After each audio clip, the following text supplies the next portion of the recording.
Which I call member for Noosa.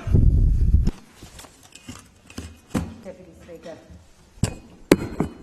I would like to commend and thank the government for introducing the Waste Reduction and Recycling, Waste Levy and other legislation amendment Bill 2018. It is time for Queensland to join most other jurisdictions in Australia which have a waste levy. This policy sends a powerful price signal to divert waste away from landfill, and this is so important. More importantly, it also sends a price signal that Queensland is no longer to be used as a dumping ground for other states' waste. It's also important to highlight that this is an example of Queensland needing to play catch-up with other states on environmental issues. Queensland had a well-functioning waste levy until 2012, as we've already heard, when it was repealed. These types of regulatory seesawing on environmental issues creates uncertainty for our communities and businesses, is detrimental to our environment and diminishes Queensland's credibility as an attractive destination for foreign and interstate investment. The transitional arrangements contained within this bill are reported as sufficient to help our councils in complying with the requirements of this bill from both a financial and practical perspective.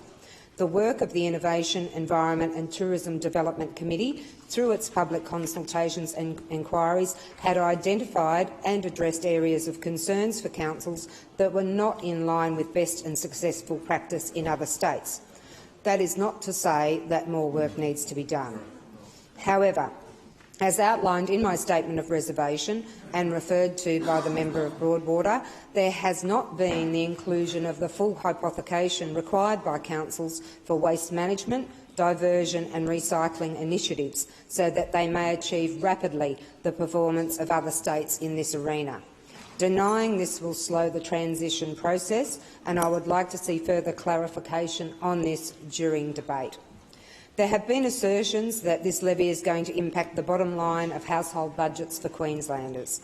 The bill directly contradicts this assertion by providing levy offsets for councils, and my only concern, as outlined in my statement of reservation, was that change of government can lead to change of policy, which could impact ratepayers through a lack of subsidisation from state government.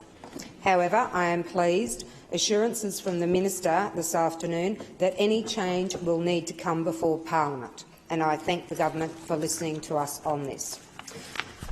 Mr Deputy Speaker, ultimately my core reservation with this bill as it stands is where all revenue is spent. If our government is to deliver lasting, sustainable environmental outcomes for Queenslanders, there needs to be a permanent ring-fencing of the significant revenue that will be generated by this levy for environmental initiatives exclusively.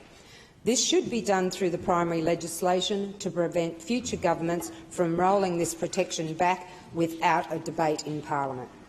Putting money from this revenue into general revenue weakens the credentials of this bill and opens it to criticism. Allocating proceeds exclusively to environmental initiatives would demonstrate unparalleled environmental leadership and help fund initiatives that will improve Queensland for all of us and future generations. Now, some may criticise this suggestion as unrealistic. The reality is ring-fencing revenue from this levy would function in a similar way proceeds from corporate green bonds are ring-fenced. Major global and Australian corporates are already raising capital through bonds whose proceeds must be used to fund environmental initiatives. Green bonds are part of mainstream debt markets here and overseas. This is a fantastic opportunity for Queensland to take a leadership position on environmental issues and model our efforts from tried and true results from the corporate sector. In closing, I thank the government for bringing this bill forward, to the departments for their assistance, to the many stakeholders who submitted and attended the public meetings, the ITDE committee chair and my fellow committee members, and the Secretariat for their diligent efforts. And of course to MPs from both sides who are delivering really good debate today. Thank you.